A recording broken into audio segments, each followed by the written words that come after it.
Hello friends, welcome to Unacademy political science. मैं नीरज पारिक स्वागत करता हूं आपका इंडिया के नंबर 1 एजुकेशन प्लेटफॉर्म पे, जहां पे आप मेरे साथ में यूजीसी नेट पेपर 2 के लिए और अपने अदर स्ट्रीम्स जो भी आप एग्जाम देते हैं उसके लिए पॉलिटिकल साइंस पढ़ रहे हैं। और अभी इस संविधान की पूरी सीरीज में हम हमारा सेशन नंबर 4 हम आप लोगों के लिए लेकर के आ चुके हैं। और इस 4 नंबर के इस चौथे नंबर के सेशन में जो टॉपिक्स जो मैं आपको क्लियर, वैसे तो सेशन नंबर 3 होना चाहिए ऑफिशियली, लेकिन जो हमारा सेशन 1 है वो किसी टेक्निकल रीजन से 2 पार्ट में आप लोगों ने देखा होगा। तो प्यारे साथियों, स्वागत करता हूं आप सभी का। सभी लोग एक बार जुड़ जाएं और अपने साथियों को साथ में जोड़ लें। एक बार फटाफट शेयर कर दें सभी लोग। मैक्सिमम शेयर होना चाहिए, वीडियो को एडवांस में लाइक होना चाहिए, बिकॉज इस सेशन में हम इंडियन कॉन्स्टिट्यूशन, और हर बार मैं बार बार यही बात बोल रहा हूं कि ये वो सेशन है, ये वो यूनिट है, ये वो टॉपिक है, Indian constitution, polity and governance.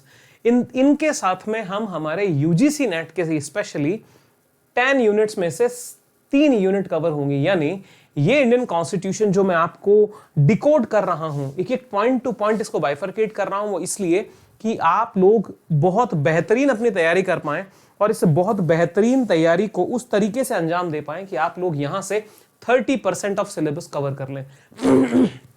अच्छी बात यह है कि इस क्लास में जो हमारे प्लस के सब्सक्राइब बच्चे हैं वो भी आके क्लास लेते हैं। इसका मतलब कहीं ना कहीं बात यह है कि एक बहुत ही क्वालिटिव क्लास मैं आप लोगों को यहाँ पे प्रोवाइड करवा रहा हूं। तो सभी लोग हमारे साथ में जुड़ चुके हैं और सभी लोग जुड़ रहे हैं। शेयरिंग बैक टू बैक होनी चाहिए। Sharing is caring, you know that very well. And good morning to all of you. सभी के लिए शुभ दिन की शुरुआत है और बहुत बढ़िया तरीके से मूव कर रहे हैं। लीजिए तो विदाउट वेस्टिंग द टाइम थोड़ी सी भूमिका बनाते हैं, चीजों को सुनते और समझते हैं। आप लोगों को पता है कि हम जो फिलहाल टॉपिक पढ़ रहे हैं,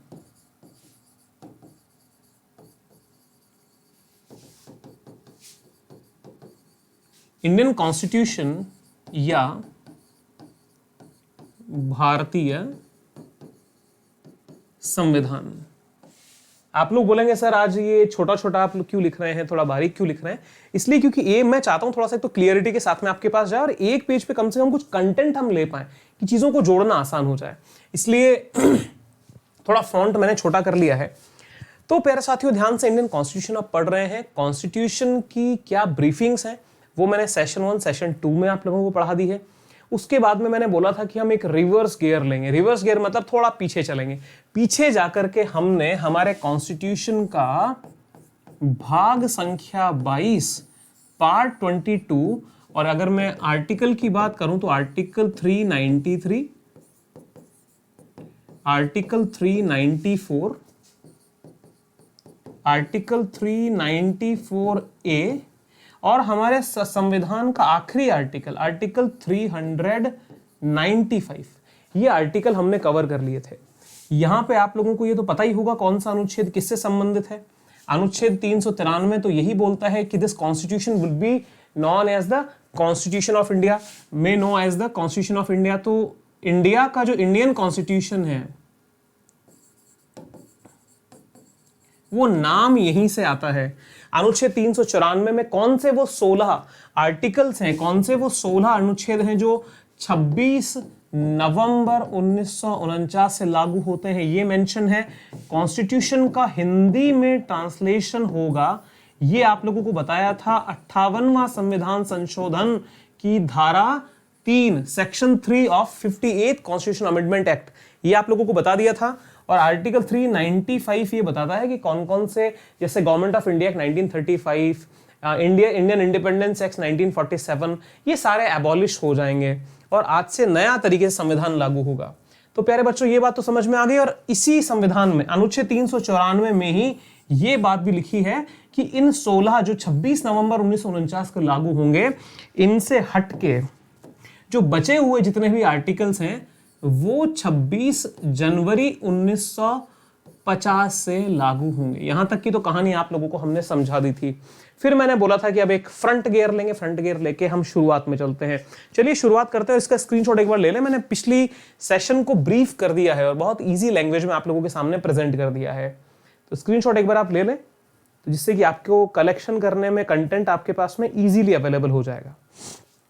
चलिए सर, तो यहां तक की तो बात आप लोगों को हमने समझा दी थी। अब करते हैं हमारी क्लास की शुरुआत। उसके पहले सूचना उन बच्चों के लिए जो एडवांस स्टडीज में बिलीव कर रहे हैं। एडवांस स्टडीज मतलब अनअकैडमी के सब्सक्रिप्शन से जुड़ना चाहते हैं।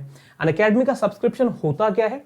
सब्सक्रिप्शन का मतलब यह है मेरे प्यारे साथियों कि जो आप हमारे साथ में पढ़ते हैं यूट्यूब पे, सेम एजुकेटर के मतलब मेरे साथ में आप जुड़ के अनअकैडमी आपको एक बहुत ही नॉमिनल सी फी में बहुत ही क्वालिटिव एजुकेशन आपको घर बैठे प्रोवाइड कराती है। आपकी तैयारी यहां भी हो रही है, वहां भी होगी।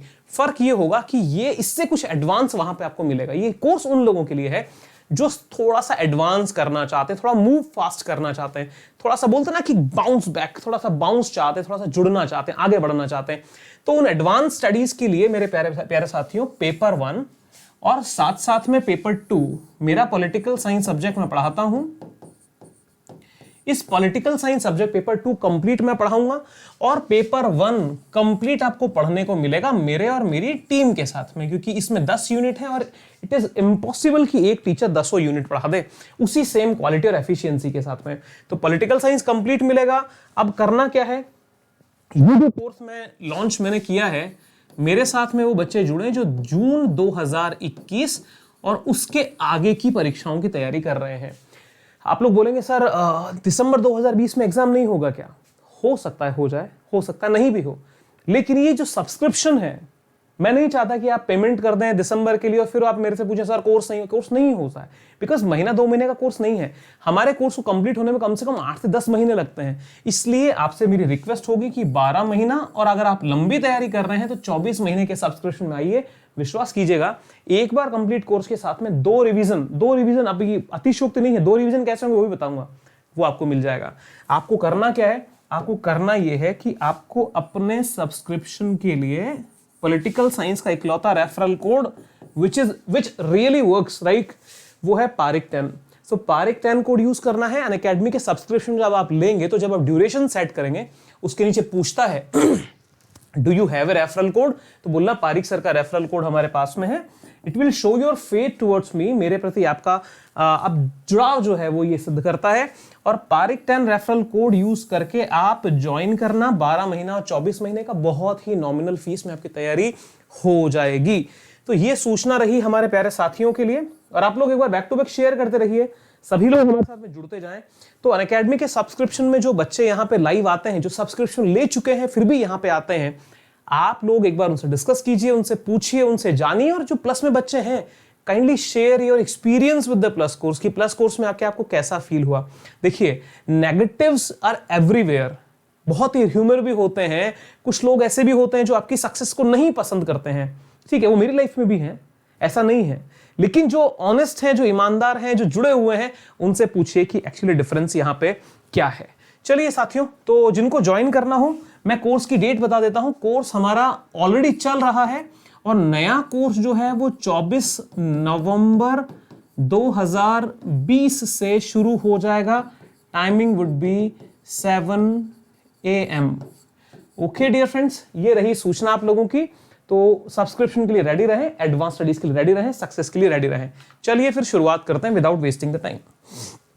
आज का हमारा टॉपिक क्या है प्यारे साथियों? आज का टॉपिक जो मैं आपके लिए लाया हूं वो है हमारे कॉन्स्टिट्यूशन की प्रियम्बल, ठीक है, हमारे संविधान की प्रस्तावना। प्रियम्बल या प्रस्तावना, ये प्रियम्बल या प्रस्तावना हमारे संविधान की बहुत ही एक इंपॉर्टेंट यूनिट है, बहुत ही इंपॉर्टेंट पॉइंट है, जिसको हमें किसी भी कीमत पे मिस नहीं करना है। यहां से बहुत सवाल बनते हैं। अब किस किस तरीके के कैसे कैसे सवाल बनते हैं वो सारे आपको देखने समझने होंगे। चलिए तो फिर थोड़ा सा इन डेप्थ चलते हैं, थोड़ी गहराई में चलते हैं और चीजों को कवर करते हैं। प्यारे मित्रों, एक बात आप ध्यान से सुन लें, इसको सरल भाषा में देखना। प्रियम्बल, प्रस्तावना, और प्रस्तावना से हटके एक शब्द हिंदी में और आता है, आप लोगों को पता ही है, उद्देशिका।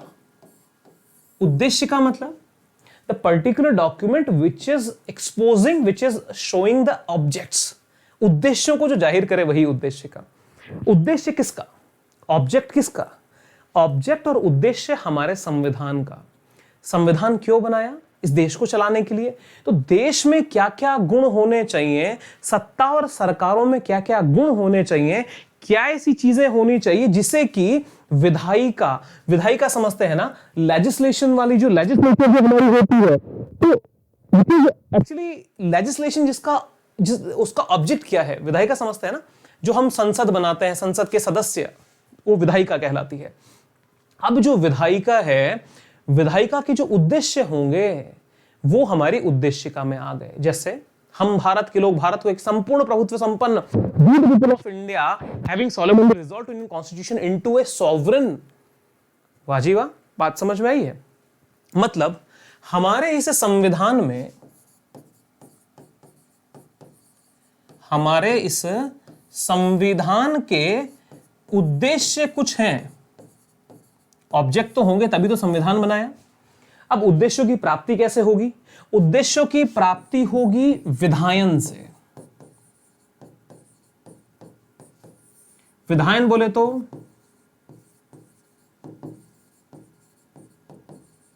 लेजिस्लेशन से। संसद क्या काम करती है? लेजिस्लेशन का काम करती है। तो यह उद्देश्य पूरा करेगी।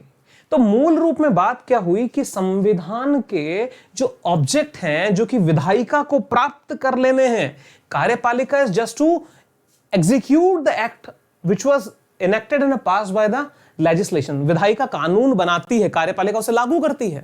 बात समझ में आ रही है? तो विधायिका वही कानून बनाएगी जो संविधान के उद्देश्यों में लिखे हैं। आप जरा सोचिए, आपका उद्देश्य क्या है? आपका उद्देश्य है नेट जेआरएफ क्वालिफाई कर लेना, आपका उद्देश्य यूपीएससी क्वालिफाई कर लेना।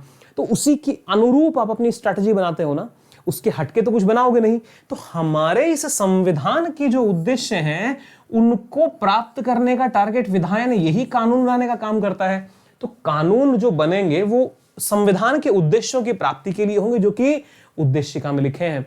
इसके लिए प्यारे मित्रों, एक आप लोगों ने केस का नाम सुना होगा, 1967 का एक केस है, बहुत फेमस केस है। मैं बारीकी आप लोगों को समझा रहा हूं। और हाँ, साथ में बेयर एक्ट अपने हाथ में रखेंगे। बेयर एक्ट के लिए मैंने लास्ट क्लास में भी बोला था, अभी भी बोल रहा हूं। कुछ बच्चे बेयर एक्ट नहीं समझते हैं तो सरल भाषा में बता रहा हूं। मूल संविधान की एक प्रति मार्केट में खरीद लीजिएगा, ऑनलाइन परचेस कर लीजिएगा। इंग्लिश मीडियम वाले तो इंग्लिश में लेंगे ही, लेकिन हिंदी मीडियम वालों से रिक्वेस्ट ये है कि वो डिग्लॉट परचेस करना, हिंदी इंग्लिश का मिक्सअप परचेस करना, पढ़ने पढ़ाने में मजा आएगा। जरा ध्यान से देखें, सन था 1967। अब बोले सर ये तो 1946 में उद्देश्य का प्रस्ताव से शुरू करवाओ। भैया मेरे अकॉर्डिंग पढ़ो, एक एक चीज को ध्यान से। 67 में एक केस आता है गोलकनाथ केस। अब मेरी नजर तो ये कहती है कि मेरे जो यहां पे स्टूडेंट पढ़ रहे हैं वो आज पहली बार जान रहे हैं कि प्रेम्बल क्या होती है। मैं उस बेस पे आपको समझा रहा हूं। प्यारे साथियों, जब आप पूरी पॉलिटी पढ़ेंगे, पूरा कॉन्स्टिट्यूशन पढ़ेंगे, तो गोलकनाथ, सज्जन सिंह, मिनर्वा मिल्स, बेरूबारी केस, केशवानंद भारती, ठीक है, एम नागराजन, बहुत सारे केस के नाम आएंगे। आप बोलेंगे सर ये नाम कहां से, क्या पॉलिटिशियन थे, कोई सीएम पीएम थे क्या? नहीं जी, असल में ये कुछ ऐसे इंपॉर्टेंट केस हैं जो कि किसी उच्च न्यायालय में या सर्वोच्च न्यायालय में, हाई कोर्ट में या सुप्रीम कोर्ट में कभी गए थे, और वो एक ऐसे मुद्दे थे जो संविधान की व्याख्या से संबंधित हुए, संविधान तक उन पे बात आ गई। तो सुप्रीम कोर्ट ने या किसी हाई कोर्ट के बहुत कम केस है, 90% बड़े के सुप्रीम कोर्ट के, उन्होंने उसके ऊपर क्या रूलिंग दी, उनके ऊपर क्या उन्होंने अपने विचार दिए, वो मान्य हो जाते हैं। इसलिए जब कोई बेंचमार्क केस होता है उसको हम यहां मेंशन करते हैं। जैसे बहुत बार होगा, कुछ नाम आएंगे, लेकिन आपको लिमिटेड मुश्किल से मैं मानता हूं अगर आपको 10 केस के रेफरेंस पता है, रेफरेंस मतलब क्या केस था, उससे क्या संबंध था, उसकी भी कभी एक्स्ट्रा क्लास आपकी करूंगा मैं। Important cases of Indian history, Indian polity, संविधान से संबंधित कौन से इंपॉर्टेंट केस हुए मैं आपको समझाऊंगा। अभी बात आते हैं कि ये केस हुआ था, गोलकनाथ का केस था। गोलकनाथ का किसके बनाम था? State of Punjab, state of Punjab के खिलाफ यहां पे केस था। गोलकनाथ बनाम पंजाब राज्य। ये गोलकनाथ बनाम पंजाब राज्य में क्या डिसीजन था, क्या बवाल था, वो हमारा विषय भी नहीं है। हमारा विषय ये है कि Golaknath versus Punjab, state of Punjab के केस में जो हमारा सुप्रीम कोर्ट था, इस केस के अंदर, गोलकनाथ वर्सेस पंजाब वाले केस में सुप्रीम कोर्ट ने ये बात खुल के बोल दी थी कि जो हमारी संविधान की प्रस्तावना है ये उन उद्देश्यों को जाहिर करती है जो कि विधायिका द्वारा प्राप्त किए जाने हैं। तो प्यारे साथियों ध्यान से सुनना, ये सवाल हमारे एनटीए नेट में बहुत इंपॉर्टेंट बनेगा कि निम्न में से किस केस में, किस वाद में सुप्रीम कोर्ट का जुरिडिक्शन है, जजमेंट है कि संविधान की प्रस्तावना विधायिका द्वारा प्राप्त किए जाने वाले उद्देश्यों को जाहिर करती है। केस कौन सा होगा? Golaknath versus state of Punjab 1967, 1967। सरल भाषा है, सरल अध्यापक हूं, सरल तरीके से पढ़ाता हूं, ध्यान से एक एक चीज को समझें। दूसरा सवाल क्या बनेगा? Golaknath versus state of Punjab कौन से साल में हुआ था? निर्णय कौन से साल का था? 1967। गोलकनाथ वाद जो कि 1967 में हुआ था, किस राज्य के खिलाफ था? State of Punjab. Golaknath versus state of Punjab 1967 का निर्णय किस के कोर्ट में हुआ था? तो सुप्रीम कोर्ट ऑफ इंडिया। बात समझ में आ रही है?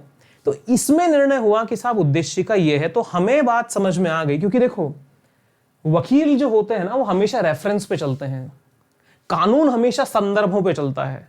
तो हम जब पॉलिटिकल साइंस पढ़ रहे हैं और हम तो सबसे हाईएस्ट लेवल की तैयारी कर रहे हैं, तो हमें वो पढ़ने और पढ़ाने का तरीका पता होना चाहिए। अब आप ध्यान से समझें, अगर मैं कहूं कि संविधान की जो विधायिका है, उद्देशिका है, बेसिकली इस प्रियम्बल में विधायिका द्वारा प्राप्त किए जाने वाले उद्देश्यों को समाहित किया गया है। राइट? मतलब लेजिस्लेशन से जो हम उम्मीद, लेजिस्लेशन का जो ऑब्जेक्ट है वो इन नटशेल फॉर्म में लिखा गया है, यही उद्देशिका है। क्लियर बात है? बहुत सरल है। नहीं समझ में आया होगा तो प्लीज एक बार रिपीट करके दोबारा क्लास को देखना, सब समझ में आएगा। इसका आप स्क्रीनशॉट ले लें सभी का, बहुत इंपॉर्टेंट है। केस का नाम दिमाग में एकदम फिट होना चाहिए। ठीक है जी? ठीक है जनाब। अब देखो, ये तो हुई हमारे संविधान की प्रस्तावना की मूल बात, भावना कहां से शुरू होती है, क्या है और क्या नहीं है। यहां पे अब आपको तैयारी करनी है संविधान को बनने की, तो सबसे पहले जवाहरलाल नेहरू पे आइए। जवाहरलाल नेहरू जी जो कि भारत के प्रथम प्रधानमंत्री भी बाद में हुए, उनके कुछ विचारों को समाहित करना है, उनके कुछ विचारों को समझना है। कहां से? क्योंकि वो मतलब इंटर्म गवर्नमेंट के भी प्राइम मिनिस्टर थे। तो होता क्या है देखिए, 13 दिसंबर 1946 की तारीख आती है। 13th of December 1946।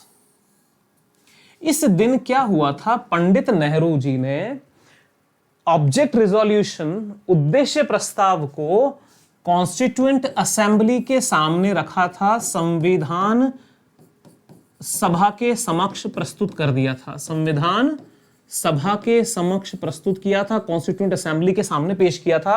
तारीख याद रखनी है, 13 दिसंबर 1946। अब 13 दिसंबर को पेश हुआ, चर्चा हुई कि साहब देखो ये हमारे उद्देश्य हैं, ऐसे ऐसे हम करना चाहते हैं। लोगों ने इस पे चर्चा किया, विषय हुआ, जिक्र हुए। धीरे धीरे धीरे होता क्या है कि यहां पर बहुत सारे कुछ नई चीजें हमने इनपुट करना शुरू किया। लोगों ने कहा कि साहब इसमें आप ये नई चीज ले आइए, यहां पे हम ये चेंज कर सकते हैं। होता क्या है कि 13 दिसंबर के बाद में चर्चा शुरू होती रही। तारीख आई 22 जनवरी। अब 22 जनवरी आ गया होगा तो 1946 किस में कन्वर्ट हो जाएगा? 1947 में। तो 22 जनवरी 1947 को हमारी उद्देश्य प्रस्ताव को स्वीकार कर लिया गया था। उद्देश्य प्रस्ताव को, उद्देशिका को क्या हुआ था जी? स्वीकृति मिल गई थी कि ठीक है साहब ये हमारी वो रहेगी, क्या कहते हैं इसको, उद्देशिका रहेगी। अब यहां पर बात ये समझनी है कि जो प्रस्तावना को पेश किया गया 13 दिसंबर 1946 को और 22 जनवरी 1947 को, इस दिन इसकी स्वीकृति होती है और इस दिन इसको पेश किया गया था। यह सवाल बहुत बार आता है, बहुत बार पूछा गया है कि उद्देशिका को कब, ऑब्जेक्ट इसको, हमारी प्रियम्बल को कब पेश करने वाले कौन? पंडित नेहरू। कब किया गया? 13 दिसंबर 1946 को। किसके सामने किया गया? कॉन्स्टिट्यूएंट असेंबली, संविधान सभा के सामने किया गया। और जब संविधान सभा के सामने प्रस्तुत किया तो उसने एक्सेप्ट कब किया? 22 जनवरी 1947 को इसको स्वीकृति दे दी गई। इसको स्वीकार कर लिया और बोला गया कि जय हिंद, ये हमारी संविधान की क्या रहेगी जनाब, प्रस्तावना रहेगी साहब। ये प्रस्तावना की बात यहां पे कह दी गई। अब देखिए, जब प्रस्तावना की बात यहां पे रखी गई तो प्रस्तावना तैयार हुई। अब प्रस्तावना कैसी तैयार हुई, प्रस्तावना का प्रारूप क्या है, प्रारूप मैं आपके सामने पेश कर रहा हूं। उसके पहले एक बात मैं आप लोगों को बता देता हूं। हुआ क्या था, इसी संविधान में आवश्यकता पड़ने पर संशोधन किए गए। क्या किया गया जी, संशोधन किया गया। कितने संशोधन हुए हैं अब तक इस संविधान में, एक संशोधन हुआ है। कब हुआ था, 1976 में हुआ था। किस कानून से हुआ था, यह हुआ था 42वें संविधान संशोधन से। तो 42वें संविधान संशोधन से भारतीय संविधान 1976 में संशोधन किया गया। संशोधन के माध्यम से कुछ नए शब्द जोड़े गए थे, उन सब के ऊपर हम अभी बात करेंगे। तो यहां तक का कॉन्सेप्ट जिनका क्लियर हो वो थम्स अप करें और बताएं कि सर हाँ यहां तक की पिक्चर हमारी क्लियर है, अब थोड़ा सा हम आगे बढ़ सकते हैं। देखिए, हो सकता है आपको आता हो, मैं ये नहीं कहता कि आप लोगों को नहीं आता है, आप लोगों को आता है और आप लोग कुछ तो ऐसे भी होंगे जो शायद मेरे से ज्यादा जानते होंगे और कंफर्मली जानते होंगे, ठीक है। लेकिन यहां पे बात क्या है, मैं बोलते ना, गांधी जी बोलते थे कि अपनी सफलता आप तब माने कोई राष्ट्र जब पंक्ति के अंत में खड़े हुए व्यक्ति का भला हो जाए। तो यहां पे जो भी बच्चे मुझे देखते हैं, मेरा ऑब्जेक्ट रहता है कि वो बच्चा जो सबसे वीक होगा, वीक का मतलब जिसको सबसे कम पता होगा, मैं उसको उनके बराबर ले आऊं जो सबसे ज्यादा जानते हैं, या मैं कहीं ना कहीं मेरे बराबर उसको ले आऊं कि मैं जितना जानता हूं कम से कम वो उतना तो जाने, ठीक है। तो ये मत सोचना कि सर बहुत बेसिक से आप बताते हैं, बेसिक बताना बहुत जरूरी होता है। अगर मैं बेसिक नहीं बताऊंगा तो मजा नहीं आएगा। ठीक है, पानी पीते हैं एक बार, फिर चलते हैं आगे। तो प्यारे साथियों, अब मैं आपके सामने हमारी प्रस्तावना को पेश कर रहा हूं। प्रस्तावना का स्क्रीनशॉट लेंगे और दिलो जान से ध्यान से पढ़ लेना, एक एक चीज में, एक एक शब्द में सवाल है और बहुत ही टिपिकल क्वेश्चन पूछे जाते हैं।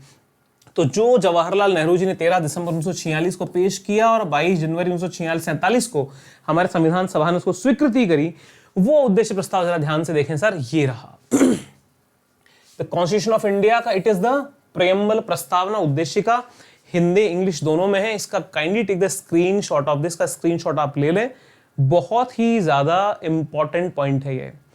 मैं अभी सामने आपके आ ही जाऊंगा पर मैं पढ़ देता हूं। पहले इंग्लिश वाला पढ़ रहा हूं। We the people of India having solemnly resolved to constitute India into a sovereign, socialist, secular, democratic republic and to secure to all its citizens, क्या सिक्योर करना है, justice, social, economic and political, liberty of thought, expression, belief, faith and worship, equality of status and of opportunity and to promote among all them fraternity, assuring the dignity of the individual and the unity and integrity of the nation.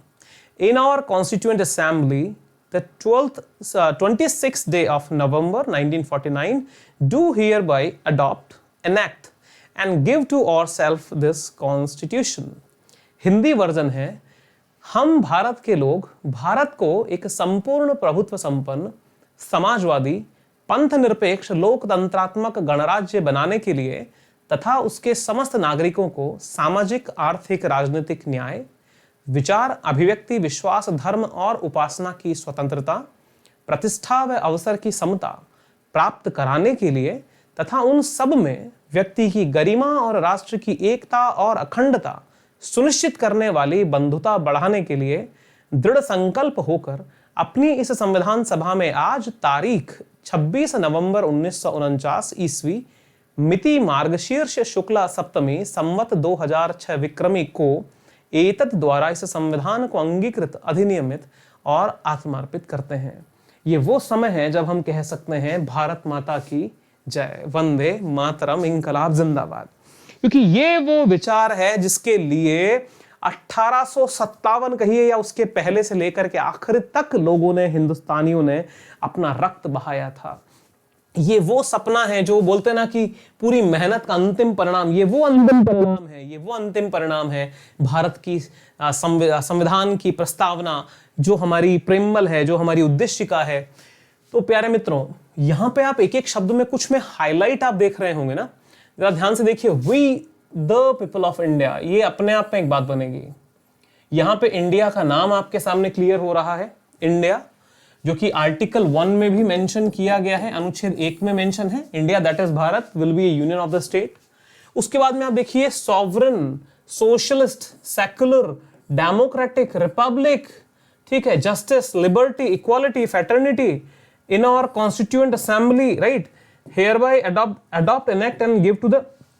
कुल मिलाकर के इसमें एक एक शब्द की बहुत गंभीर, गहन और शानदार व्याख्या मौजूद है।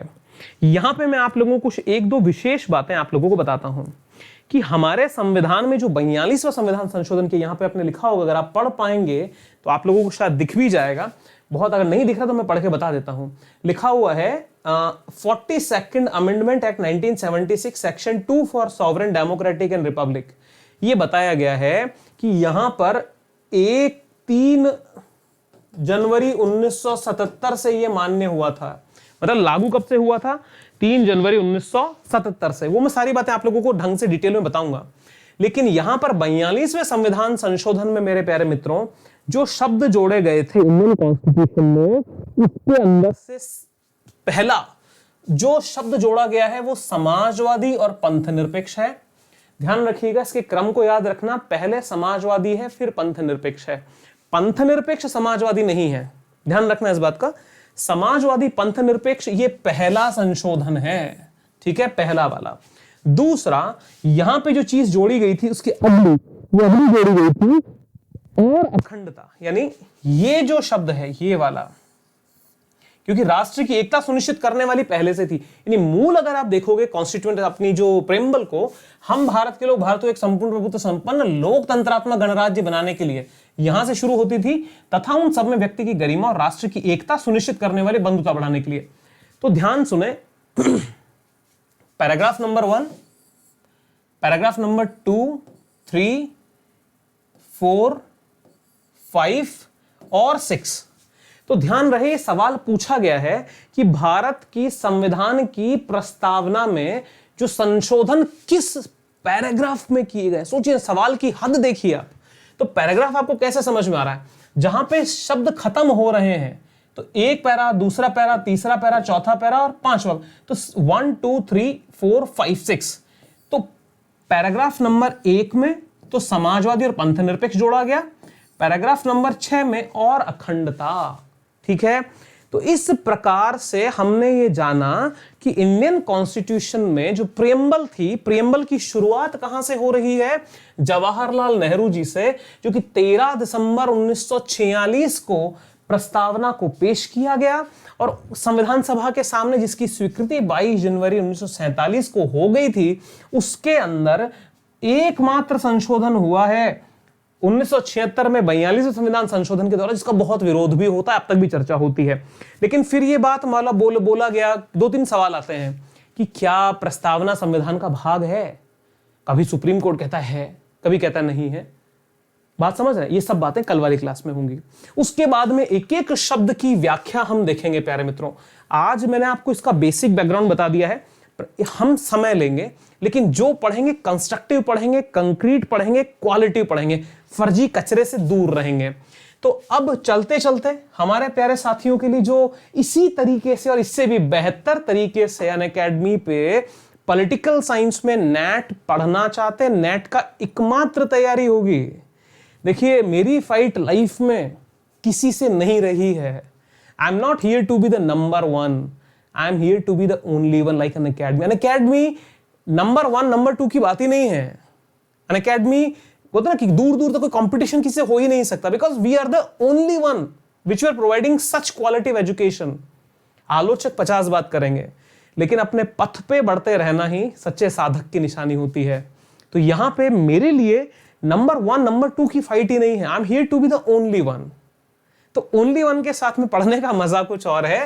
प्यारे साथियों, इनवाइट कर रहा हूं प्लस कोर्स पे, एडवांस स्टडी होती है, टेस्ट प्रॉपर मिलते हैं, वहां पे कॉम्पिटिटिव एनवायरनमेंट होता है और यू फील समथिंग एक्स्ट्रा।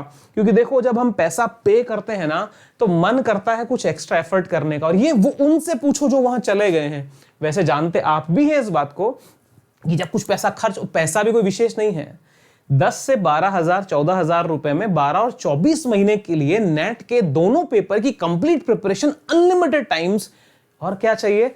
ठीक है ना जी। तो जिनको प्लस ज्वाइन करना है, रेफरल कोड ध्यान रखना है, इट्स PAREEK10, पारिक 10 हमारा रेफरल कोड है, which I am going to reflect you here. So Unacademy का सब्सक्रिप्शन जिंदाबाद रखिएगा, पारिक 10 रेफरल कोड याद रखना है। कब से क्लास स्टार्ट हो रही है? कोर्स ऑलरेडी चल रहा है। कहीं पे भी ये मत सोचना कि हम लेट हो गए। सर लेट कुछ नहीं होता, जहां से जुड़ोगे वहीं से शुरू कर दे, हो जाती तैयारी। समय कम है, अब नहीं तो कभी नहीं। नया कोर्स की डेट बता देता हूं 24, लेकिन इस कोर्स में मजा तब आएगा जब आप अभी से जुड़ेंगे, क्योंकि भूमिका बनना तय हो जाएगी। तो यहां से हमारा कोर्स का टारगेट है जून 2021 और फर्दर, यानी जून के 21 के बाद में नवंबर, देन फिर जून 2022। रिक्वेस्ट है मेरी 12 महीने या 24 महीने के कोर्स में ही आना मेरे प्यारे बच्चों, वरना मेरे पे दबाव दोगे सर कोर्स करा दो कंप्लीट, ये दे लेट हो रहा है, वो सब नहीं चलेगा। ढंग से तैयारी करेंगे कि एक चीज को पढ़ के करेंगे। पारिक 10 रेफरल कोड बिल्कुल मिस नहीं करना है। ये वो प्रमाण होगा, वो पहचान होगी कि आप मेरे पे फेथ करके अनअकैडमी पे आ रहे हो, और मैं उसका रेस्पॉन्सिबल रहूंगा। आप लोगों को पढ़ाने की जिम्मेदारी पारिक सर की होगी। चलिए प्यारे साथियों, इंफॉर्मेशन दे दी है, और हमारे स्पेशल सेशन रेगुलर चल ही रहे हैं। आप लोग डेली एंजॉय कर रहे हो।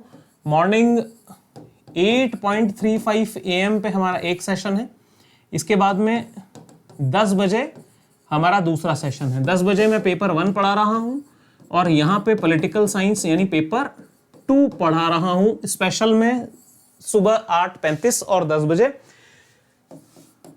प्लस कोर्स की टाइमिंग है 7 AM की, और उसके अलावा बाकी तो क्लासेस का आपको पता ही है।